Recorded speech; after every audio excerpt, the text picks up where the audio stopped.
Welcome to Supreme Steno classes.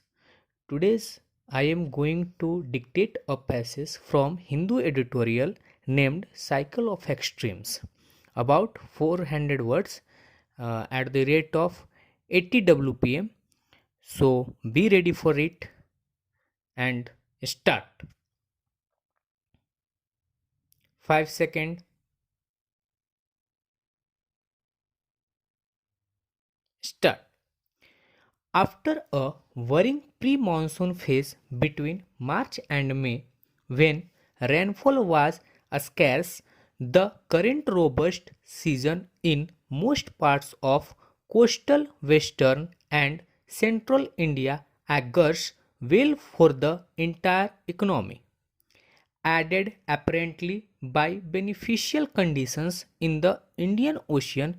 Very heavy rainfall has been recorded, notably in Maharashtra, Gujarat, Rajasthan, the northeastern states, Karnataka, the Konkan coast, hilly districts of Kerala and Tamil Nadu. This pattern may extend into the eastern regions.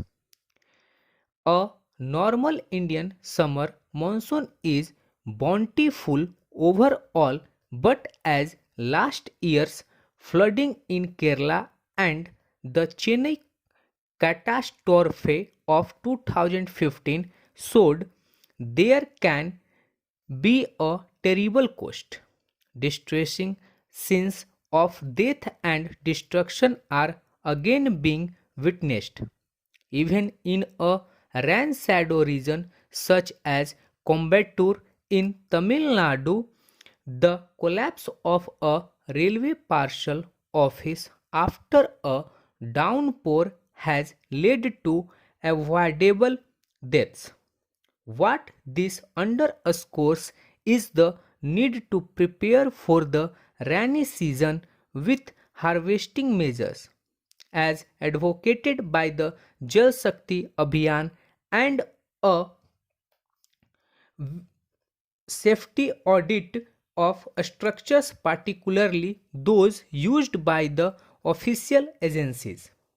In drafting their management plans, states must be aware of the scientific consensus that future rain spells may be short, often unpredictable, and very heavy, influenced by a changing climate. They need to invest in reliable infrastructure to mitigate the impact of flooding and avert disasters that could have global consequences in an integrated economy. The long term trends for flood impact in India have been one of declining loss of lives and cattle since the decadal high of 1971 to 1980, but rising absolute economic losses, though not as a share of GDP. It is important, therefore, to increase urban resilience through planning. Orderly urban development is critical for sustainability, as the mega flood disasters in Mumbai and Chennai make clear. It is worth pointing out that the response of state governments to the imperative is tardy. They are hesitant to act against encroachment of lake catchments, river courses, and flood plans.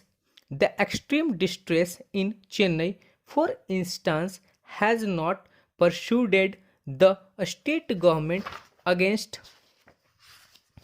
allowing a structure such as a police station being constructed on a lake bed after reclassification of land. Granting such permission is an abdication of responsibility and a violation of National Disaster Management Authority guidelines to prevent urban flooding. As a nation that is set to become the most populous in less than a decade, India must address its crippling cycles of drought and flood with redoubled vigor. Scientific hydrology, coupled with the traditional wisdom of saving water through large innovative structures, will mitigate floods and help communities prosper. Stop.